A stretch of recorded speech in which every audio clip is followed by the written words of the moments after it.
বেলডাঙ্গা কাণ্ড নিয়ে রীতিমতো উত্তাল রাজ্য রাজনীতি।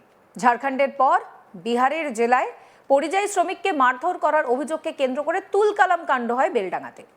শনিবার সকালে প্রথমে বড়ুয়া মোড় অবরোধ করেন কয়েকশো মানুষ। অবরুদ্ধ হয়ে পড়ে 12 নম্বর জাতীয় সড়ক।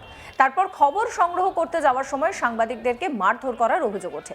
একই সঙ্গে হুমায়ুন কবির বেলডাঙ্গায় প্রবেশ করতে গেলে পথ অবরোধ করে বিক্ষোভ দেখান স্থানীয়রা। এই ছবি আমরা দেখেছি। তারপরেই আমরা দেখলাম যে দফায় দফায় বেলডাঙ্গা উত্তপ্ত হয়েছে। এই ঘটনায় পুলিশের অসহায়তাকে এবার তুলে ধরলেন এক বিরোধী নেতা।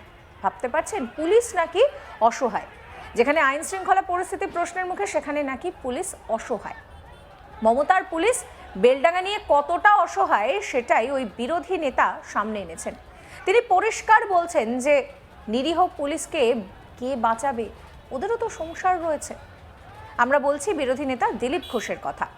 তিনি বলছেন যে মানুষ কাজ করতে না পারলে তখন দার্শনিক কথাবার্তা বলতে থাকে। পুলিশের যোগ্যতা তলানিতে ঠেকেছে।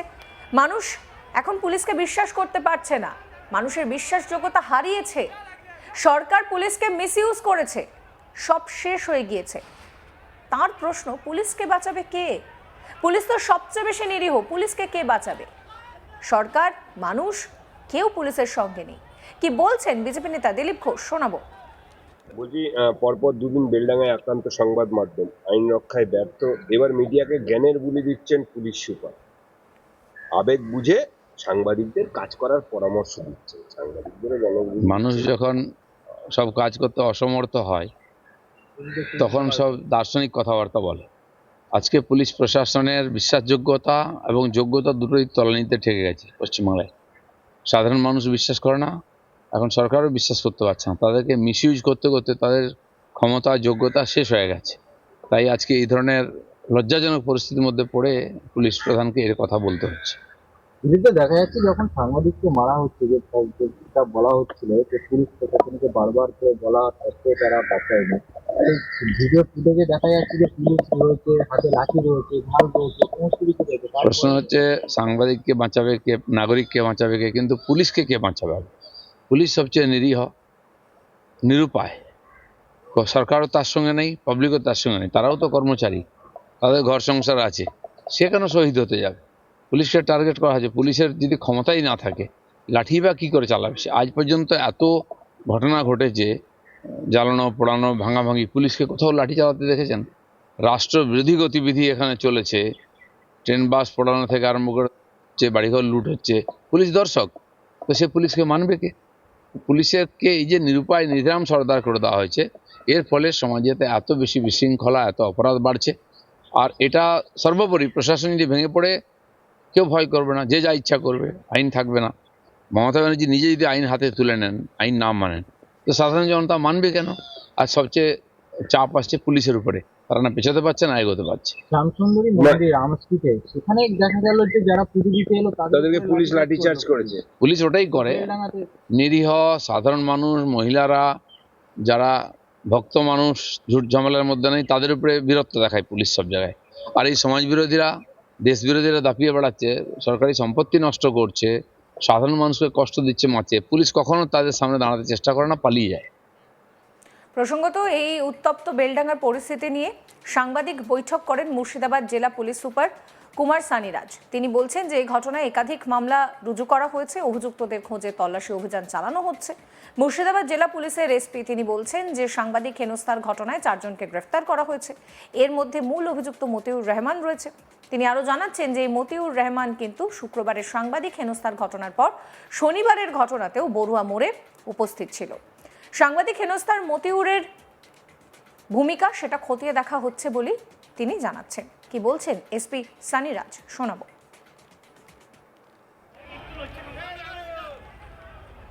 খুব একটা দুঃখের ঘটনা আমি বলবো, বিকজ যে মিডিয়া আমরা সবই কনসিডার করি media fourth pillar of democracy. এখানকার কিছু একটা অপ্রিয়, ডেফিনেটলি খুব খারাপ কালকে ঘটনা হলো।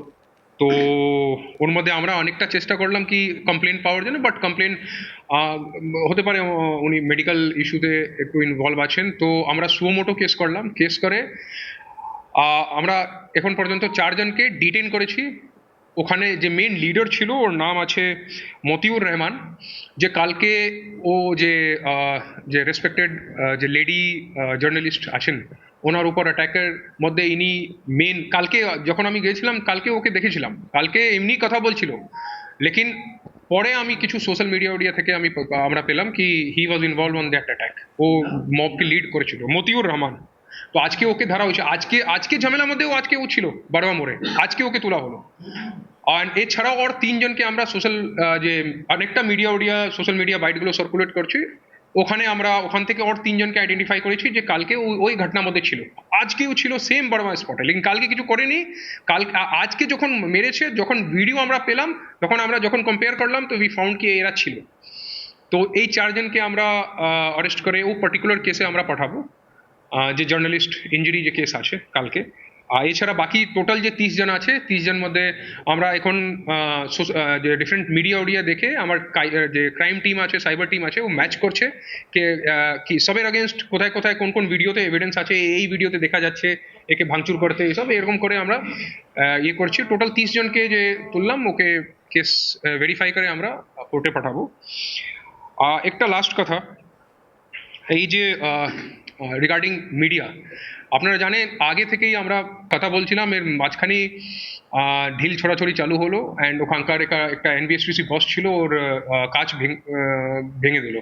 তারপর উই রিসর্টেড টু লাঠিচার্জ, আমরা লাঠিচার্জ করলাম, আর স্টোন পেল্টিং চালু হলো, পাথর ছড়াছড়ি। তারপর আমরা কিছু গ্যাস, কিছু স্টেনসিল আমাদেরকে পাঠাতে হলো।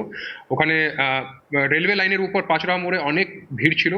তারপর ওখান থেকে যখন রেলওয়ে লাইনের যে পাথরগুলো আছে, পাথর যখন চার্জ করলো, তারপর আমরা উই অলসো রিসর্টেড টু লাঠি চার্জ और গ্যাস গান वगैरह ফায়ার करके আলটিমেটলি সিচুয়েশন ওয়াজ ব্রট আন্ডার কন্ট্রোল।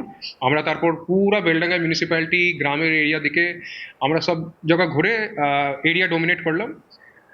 হার্ডলি মানে আধা ঘন্টা থেকে 30-35 মিনিট লাগলো, পুরা সিচুয়েশন একদম কমপ্লিটলি আন্ডার কন্ট্রোল এসে গেছিল। তো এরপরে আমরা এখন কমপ্লেন কিছু সুমোটো কেস করব, আর কিছু যে বাস ড্রাইভার আছে, কিছু রেলওয়ে যে রেলওয়ে অথরিটি আছে, ওদিক থেকেও আমরা কমপ্লেন পেয়েছি। আমরা অ্যাকর্ডিংলি যে লিগাল অ্যাকশন আছে এরপরে, আমরা এখন পর্যন্ত টোটাল স্পট থেকে আমরা টোটাল 30 জনকে তুলেছি, 30, বিকজ কারো বাড়িতে গিয়ে রেড করা হয়নি, যাকে তোলা হয়েছে একদম স্পট থেকে, চাहे वो পাঁচরাহা মোড়, চাहे বড়বা মোড়। তবে বর্তমানে বেলডাঙ্গার পরিস্থিতি এখন অনেকটাই স্বাভাবিক হয়েছে, সেখানে ট্রেন চলাচল আবারও শুরু হয়েছে। তবে এরই মধ্যে দিলীপ ঘোষ তিনি পুলিশের অসহায়তার কথা তুলে ধরছেন। তিনি বলছেন যে মমতার পুলিশ কি করবে, বেলডাঙ্গায় মমতার পুলিশ অসহায়, সেই অসহায়তাকে এবার সামনে আনলেন দিলীপ ঘোষ। তিনি বলছেন যে পুলিশ তো নিরীহ, ওকে কে বাঁচাবে, ওদেরও তো সংসার আছে। সমস্ত খবরের আপডেটের জন্য আপনাদের নজর থাকুক আজ তাক বাংলায়। চ্যানেলটিকে সাবস্ক্রাইব করতে ভুলবেন না।